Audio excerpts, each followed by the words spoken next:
আসসালামু আলাইকুম। রায়কা আল হোসেন স্বাগত জানাচ্ছি এনটিভি দেশের খবরে। ক্রাউন সিমেন্ট শিরোনাম দেখছিলেন, এবার চলুন পুরো খবরে। সাংবাদিক দম্পতি সাগর রুনি হত্যা মামলা তদন্ত শেষ করতে আরও 6 মাস সময় দিয়েছে হাইকোর্ট। রাষ্ট্রপক্ষের সময় আবেদনের পরিপ্রেক্ষিতে আজ বিচারপতি ফাতেমা নজিব ও বিচারপতি শিকদার মাহমুদুর রাজির দ্বৈত বেঞ্চ এ আদেশ দেন। গত 23 অক্টোবর হাইকোর্টের নির্দেশে সাংবাদিক দম্পতি সাগর সরোয়ার ও মেহেরুন রুনি হত্যার ঘটনায় করা মামলা তদন্তে পিবিআই প্রধানকে আহ্বায়ক করে 4 সদস্যের উচ্চ পর্যায়ে টাস্কফোর্স কমিটি গঠন করা হয়। তারা এখন তদন্ত করছে। শুনানিতে আজ রাষ্ট্রপক্ষ থেকে জানানো হয় 5 আগস্টের পর এই মামলার কিছু নথিপত্র হারানো গেছে, যা পুনরায় সংগ্রহ করতে হবে। সবকিছু বিবেচনায় তদন্ত শেষ করতে 9 মাস সময় চান তারা, পরে আদালত 6 মাস সময় দেয়। রাষ্ট্র কাঠামো মেরামতের লক্ষ্যে বিএনপির ভারপ্রাপ্ত চেয়ারম্যান তারেক রহমান ঘোষিত 31 দফা বাস্তবায়নের লক্ষ্যে উত্তরাঞ্চলে 3 জেলায় চলছে প্রশিক্ষণ কর্মশালা। লালমনিরহাট, গাইবান্ধা ও কুড়িগ্রামে দিনব্যাপী পৃথক এই কর্মশালা অনুষ্ঠিত হচ্ছে।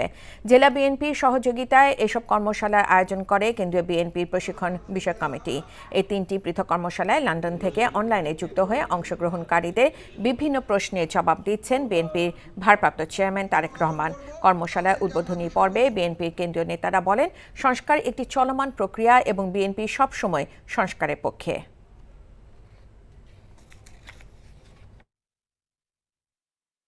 প্রশ্ন রাখতে চাই, সেটা হচ্ছে যে ধর্মীয় স্বাধীনতা এবং তাদের সর্বোচ্চ নিশ্চয়তা প্রদান বলতে রাষ্ট্রের যে মৌলিক অধিকারগুলো থাকে, সেগুলো সকল ধর্মের মানুষ সম অধিকারের ভিত্তিতে নিশ্চিত বা কার্যকর ভূমিকায় ভোগ করবে, এটা যেমন নিশ্চিত করা আছে আপনার এই দফাতে।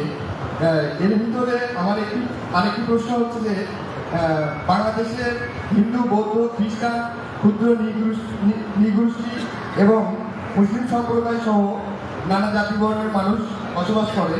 এখানে সংখ্যাগরিষ্ঠ মুসলিম সম্প্রদায় ব্যতীত হিন্দু, বৌদ্ধ, খ্রিস্টান এই সকল জাতিগোষ্ঠী থেকে আমাদের বাংলাদেশ জাতীয়তাবাদী দল এবং এর বিভিন্ন সহযোগী সংগঠনে তাদের পদায়ন এবং নেতৃত্বের ক্ষেত্রে আপনার বেশি বেশি অংশগ্রহণ করানোর জন্য আমাদের দল আসলে কীরকম কার্যকর পদক্ষেপ গ্রহণ করবে বা করছে। ধন্যবাদ মাননীয় চেয়ারম্যান মহোদয়।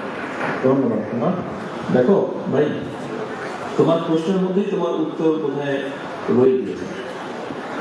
তোমার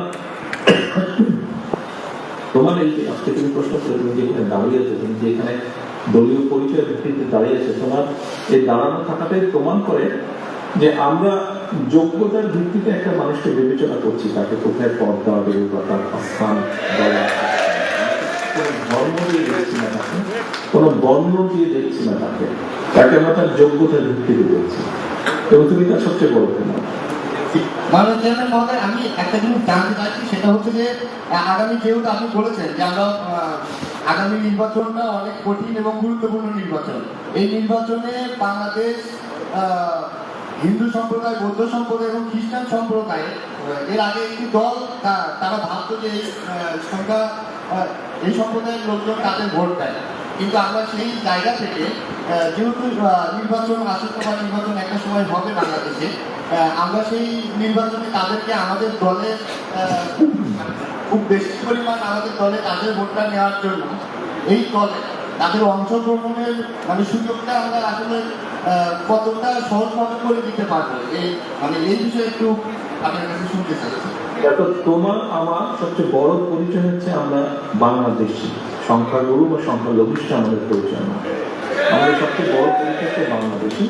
এই বাংলাদেশের মধ্যে বিভিন্ন বর্ণের, বিভিন্ন ধর্মের মানুষ থাকতেই পারে, থাকতেই স্বাভাবিক, থাকাতে উচিত।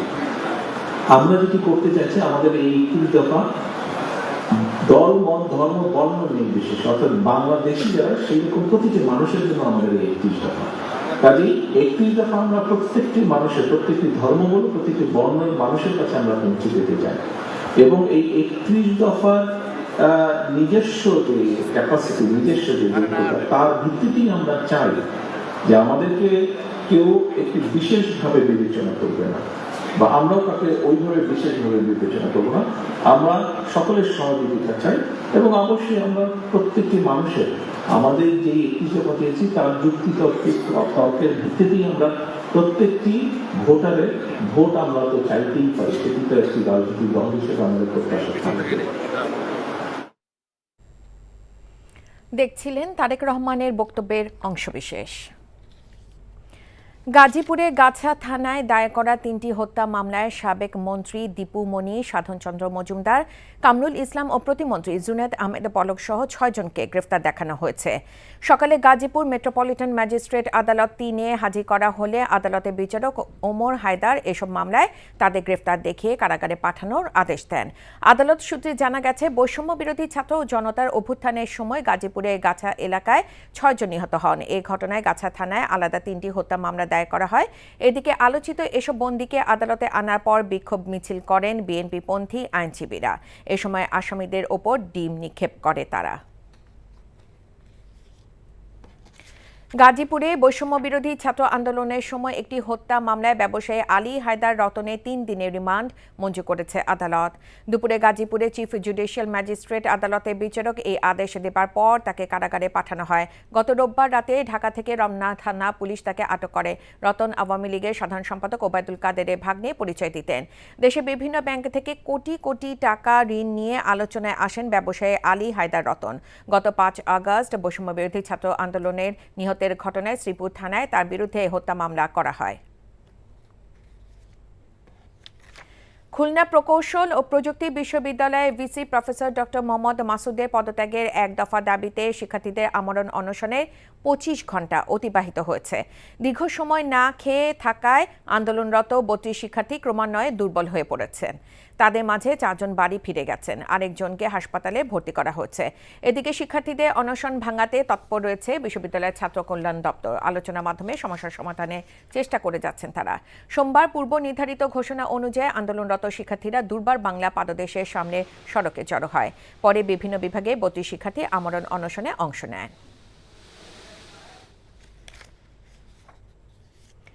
মূল ক্যাম্পাসে ফেরার দাবিতে আমরণ অনশনে চট্টগ্রাম বিশ্ববিদ্যালয়ের চারুকলা ইনস্টিটিউটের শিক্ষার্থীরা।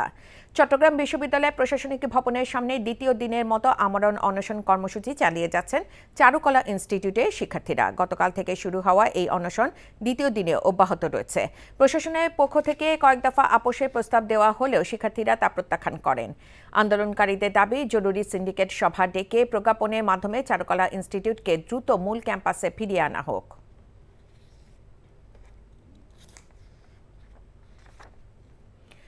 কেঁচো সারের পর বায়োগ্যাস প্লান্টে সফল হয়েছেন ফরিদপুরের তানিয়া পারভিন। ফরিদপুর শহরতলির কোমরপুরে বায়োগ্যাস প্লান্ট তৈরি করেছেন তিনি। এখন তার প্রতিষ্ঠান থেকে প্রতিদিন উৎপাদন হয় 100 ঘনফুট গ্যাস। 7টি পরিবারকে এই গ্যাস সরবরাহ করা শুরু হয়েছে। জেলা প্রাণী সম্পদ অফিসে জানিয়েছে, তাদের পক্ষ থেকে সব রকমের সহযোগিতা করা হচ্ছে তানিয়া পারভিনকে। ফরিদপুর থেকে সঞ্জীব দাসের পাঠানো রিপোর্টে বিস্তারিত। ফরিদপুরের তানিয়া পারভিন এক স্বপ্নবাজ নারী উদ্যোক্তা। প্রথমে তিনি ইউটিউব দেখে দেশের নামকরা কেঁচো কম্পোস্ট জৈব সার উৎপাদনকারী নারী উদ্যোক্তায় পরিণত হন। এবার তিনি সরকারের সাথে যুক্ত হয়ে শুরু করেছেন বায়োগ্যাস প্লান্ট। এখন তার প্রতিষ্ঠান থেকে প্রতিদিন উৎপাদন হয় 100 ঘনফুট গ্যাস। সিলিন্ডার গ্যাসের তুলনায় কম দামে বায়োগ্যাস পেয়ে খুশি স্থানীয়রা।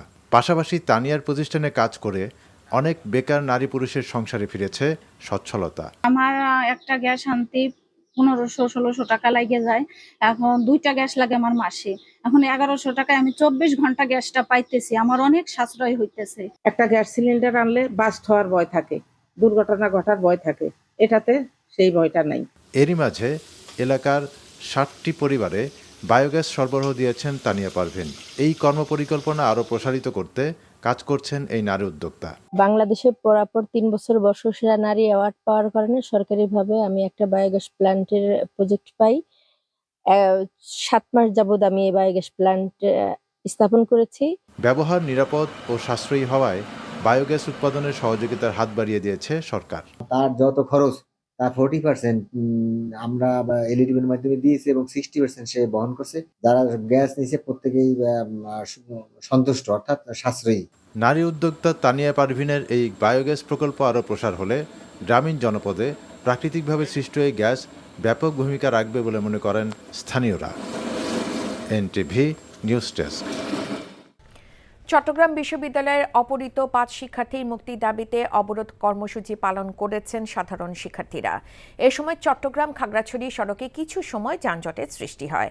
দুপুরে চট্টগ্রাম বিশ্ববিদ্যালয় কেন্দ্রীয় শহীদ মিনারে মানববন্ধন করেন শিক্ষার্থীরা। মানববন্ধন শেষে 1 নম্বর গেটের সামনে চট্টগ্রাম খাগড়াছড়ি সড়ক অবরোধ করেন বিক্ষুব্ধ শিক্ষার্থীরা। এতে সড়কটিতে আটকা পড়ে শত শত যানবাহন, সৃষ্টি হয় তীব্র যানজট। পরে পুলিশ গিয়ে পরিস্থিতি নিয়ন্ত্রণে আনে। গত 16 এপ্রিল বিজু উৎসব উদযাপন শেষে খাগড়াছড়ি থেকে ক্যাম্পাসে ফেরার পথে অপহৃত হন চট্টগ্রাম বিশ্ববিদ্যালয়ের 5 শিক্ষার্থী। অপহরণে 6 দিন পেরিয়ে গেলেও এখনও তাদের উদ্ধার করা যায়নি। অপহৃতদের উদ্ধার করতে যৌথ বাহিনী একাধিক অভিযান পরিচালনা করেছে, তবে এখনও মেলেনি তাদের সন্ধান। পরিবেশ, বন ও জলবায়ু পরিবর্তন এবং পানি সম্পদ মন্ত্রণালয়ের উপদেষ্টা সৈয়দা রিজওয়ানা হাসান বলেছেন, যশোরে ভবদহ জলাবদ্ধতা সমস্যা চিরস্থায়ী সমাধানের পথে হাঁটছে সরকার। দুপুরে উপজেলা ভবদহ 21 ব্যান্ড সুইচ গেট পরিদর্শন শেষে ভবদহ মহাবিদ্যালয় মাঠে সাংবাদিকদের কাছে তিনি একথা বলেন। এ সময় স্বরাষ্ট্র উপদেষ্টা অবসরপ্রাপ্ত লেফটেন্যান্ট জেনারেল মোহাম্মদ জাহাঙ্গীর আলম চৌধুরী এবং দুর্যোগ ব্যবস্থাপনা ও ত্রাণ মন্ত্রণালয়ের উপদেষ্টা ফারুকি আজম তার সাথে ছিলেন। পরিবেশ উপদেষ্টা বলেন, গতবারে বর্ষার মতো এবার যাতে পানি না জমে সেজন্য সেনাবাহিনীর তত্ত্বাবধানে ভবদহ এলাকার নদী খনন কাজ শুরু হবে। তিনি বলেন, এই উদ্যোগের পাশাপাশি ভবদহ জলাবদ্ধতা সমস্যার চিরস্থায়ী সমাধান যাতে হয় সে ব্যাপারে সরকার উদ্যোগী। ভবদহের সমস্যাটার চিরস্থায়ী কি সমাধান করা যায় এটা নিয়ে আমরা চিন্তাভাবনা শুরু করেছি। আমরা আমাদের যে ফিজিবিলিটি স্টাডি করতে হয় ওই স্টাডি করার কাজ শুরু করে দিয়েছি। গত বর্ষার মতন যেন আর পানি না জমে সেটার জন্য বাংলাদেশ সেনাবাহিনী এই নদীগুলোকে খননের কাজ শুরু করে দেবে। লক্ষ্মীপুরে বৈষম্য বিরোধী ছাত্র আন্দোলনে গুলি করে শিক্ষার্থী সাদ আল আফনান হত্যার ঘটনায় দায়েরকৃত মামলায় সাংবাদিক রুবেল হোসেনকে গ্রেফতার করা হয়েছে। সোমবার রাতে শহরের দক্ষিণ তেমোহনী এলাকা থেকে তাকে মারধর করে পুলিশে তুলে দেয় স্থানীয়রা। রুবেলের দাবি, পরিকল্পিতভাবে তাকে মারধর করে পুলিশে দেওয়া হয়েছে। সাংবাদিক হিসেবে সংবাদ পরিবেশনের জন্য 4 আগস্টে তিনি ঝুঁকি নিয়ে কাজ করছিলেন, কিন্তু ষড়যন্ত্রমূলকভাবে হত্যা মামলায় তার নাম জড়ানো হয়েছে। Rubel online news portal Dhaka Lakshmipur প্রতিনিধি। তবে পুলিশ বলছে রুবেল হত্যা মামলার এজাহারভুক্ত আসামি। ময়মনসিংহ মেডিকেল কলেজ হাসপাতালে নারীসহ 16 দালালকে 2 মাসে কারাদণ্ড দিয়েছে ভ্রাম্যমাণ আদালত। আটকের পর ভ্রাম্যমাণ আদালতে নির্বাহী ম্যাজিস্ট্রেট শফিকুল ইসলাম সাজার রায় কার্যকর করেন। র্যাব জানায়, সাজাপ্রাপ্তদের জেলে পাঠানোর জন্য ময়মনসিংহ কোতোয়ালি মডেল থানায় সোপর্দ করা হয়েছে। সাজাপ্রাপ্ত দালালরা দীর্ঘদিন ধরে হাসপাতালে সেবা নিতে আসা সাধারণ মানুষকে বিভ্রান্ত করে টাকার বিনিময়ে বিভিন্ন ক্লিনিকে নিয়ে ভর্তি করে আসছিল। এমন অভিযোগের ভিত্তিতে এই অভিযান পরিচালনা করা হয়। 25 এপ্রিল চট্টগ্রামের ঐতিহাসিক লালদিঘি ময়দানে অনুষ্ঠিত হবে আব্দুল জব্বারের বলি খেলা। 116তম আয়োজনে এবারও প্রতি বছরের মতো থাকবে 3 দিনব্যাপী বৈশাখী মেলা। দুপুরে লালদিঘি পারস্থ সিটি কর্পোরেশন হলে বলি খেলা উপলক্ষে সংবাদ সম্মেলনে সার্বিক প্রস্তুতি সম্পর্কে জানান আয়োজকরা। এবারে বলি খেলা সুষ্ঠু ও সুন্দরভাবে সম্পন্ন করতে চট্টগ্রাম জেলা ক্রীড়া সংস্থার সাবেক সাধারণ সম্পাদক ও বলি খেলার প্রধান বিচারক হাফিজুর রহমানকে আহ্বায়ক এবং মরহুম আব্দুল জব্বারের নাতি শওকত আনোয়ার বাদলকে সদস্য সচিব করে 11 সদস্যের একটি কমিটি গঠন করা হয়েছে। শিক্ষার্থীদের যাতায়াতে দুর্ভোগ কমাতে জাহাঙ্গীরনগর বিশ্ববিদ্যালয়ে চালু হলো পরিবেশ বান্ধব শাটল বাস সার্ভিস। দুপুরে পুরনো রেজিস্ট্রার ভবনের সামনে এই সার্ভিসের উদ্বোধন করেন উপাচার্য অধ্যাপক ডক্টর মোহাম্মদ কামরুল আহসান। এ সময় উপস্থিত ছিলেন পরিবেশ বান্ধব ইলেকট্রিক যান প্রস্তুতকারী প্রতিষ্ঠান মা এন্টারপ্রাইজের সিইও মোহতাসিম আল রাফিদ। বেপরোয়া ব্যাটারি চালিত অটোরিকশার ধাক্কায় গত বছরের 19 নভেম্বর বিশ্ববিদ্যালয়ের মার্কেটিং বিভাগে 53তম ব্যাচের শিক্ষার্থী আফসানা করিম রাচির মৃত্যুর পর বিশ্ববিদ্যালয় কর্তৃপক্ষ বিকল্প হিসেবে পরিবেশ বান্ধব এই শাটল বাস সার্ভিস চালু করেন। আন্তনগর ট্রেনের দাবিতে লালমনিরহাটে পাটগ্রাম রেল স্টেশনে অনির্দিষ্টকালে রেলপথ অবরোধ কর্মসূচি দ্বিতীয় দিনের মতো চলছে। আজও বন্ধ রয়েছে বুড়িমারি লালমনিরহাট রুটে ট্রেন চলাচল, ফলে জেলা শহরের সাথে 4 উপজেলার রেল যোগাযোগ বিচ্ছিন্ন হয়ে পড়েছে। তবে লালমনিরহাট থেকে রাজধানী সহ বিভিন্ন গন্তব্যে ট্রেন চলাচল স্বাভাবিক রয়েছে। এদিকে লালমনিরহাট বুড়িমারি রুটে ট্রেন চলাচল বন্ধ থাকায় জেলার বুড়িমারি স্থলবন্দর সহ পাটগ্রাম, হাতীবান্ধা, কালীগঞ্জ ও আদিতমারি উপজেলার সাধারণ যাত্রীরা পড়েছেন চরম বিপাকে। বাধ্য হয়ে অনেকে ব্যবহার করছেন বিকল্প যানবাহন। এতে বিভিন্ন রাজনৈতিক দল সহ স্থানীয়রা একাত্মতা প্রকাশ করেছেন। গতকাল একই দাবিতে বুড়িমারি লালমনিরহাট মহাসড়কে পাটগ্রামে 5 ঘণ্টা অবরোধ করা হয়। নারায়ণগঞ্জের ফতুল্লার একটি ভবন মালিককে 2 লাখ টাকা জরিমানা সহ 4টি ভবনে বিদ্যুৎ লাইন বিচ্ছিন্ন করে দিয়েছে রাজউক।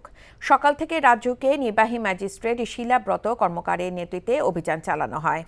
রাজউক কর্মকর্তারা জানান, রাজউকে অনুমোদন নিয়ে ইমাম হোসেন একটি বহুতল ভবন নির্মাণ কাজ করছেন, কিন্তু বাড়ির মালিক নকশা বহির্ভূতভাবে বেশ কিছু অংশ নির্মাণ করেন। রাজউকে ভ্রাম্যমাণ আদালত ও সরজমিন পরিদর্শন করে বর্ধিত অংশ ভেঙে দেয়। একই সাথে নকশা বহির্ভূত কাজ করায় ইমারত আইন অনুযায়ী 2 লাখ টাকা জরিমানা করা হয়। এই সময় নকশা বহির্ভূত কাজ করায় ওই ভবনে বিদ্যুৎ সংযোগ লাইন বিচ্ছিন্ন করে দেয়া হয়। দিনাজপুর শহরে পুলহাট এলাকার একটি চাতাল থেকে 1200 বস্তা পচা গম জব্দ করেছে জেলা প্রশাসন। এ সময় জেলা প্রশাসকের সহকারী কমিশনার ও নির্বাহী ম্যাজিস্ট্রেট অভ্রজ্যোতি বড়ালের নেতৃত্বে ভোক্তা অধিকার অধিদপ্তরের সহকারী পরিচালক বোরহানউদ্দিন সহ জেলা খাদ্য অফিসের নেতৃবৃন্দ উপস্থিত ছিলেন। জব্দ করা 1200 বস্তা পচা গম চাতালে শুকানোর সময় জব্দ করা হয়। মুন্সিগঞ্জে খুনি শেখ হাসিনা ও আওয়ামী লীগের দোসরদের দ্রুত বিচারের দাবিতে বিক্ষোভ মিছিল করেছে বিএনপি। দুপুরে নিমতলা শিকদার মার্কেট থেকে বিক্ষোভ মিছিল ঢাকা মাওয়া রোডে বিভিন্ন রাস্তা প্রদক্ষিণ করে। বিএনপির জাতীয় নির্বাহী কমিটির স্বেচ্ছাসেবক বিষয়ক সম্পাদক মীর সরফত আলী সপুর পক্ষে সাবেক ছাত্র নেতা সহ শ্রীনগর সিরাজদি খান উপজেলা বিএনপি ও এর সহযোগী সংগঠনের নেতৃবৃন্দ।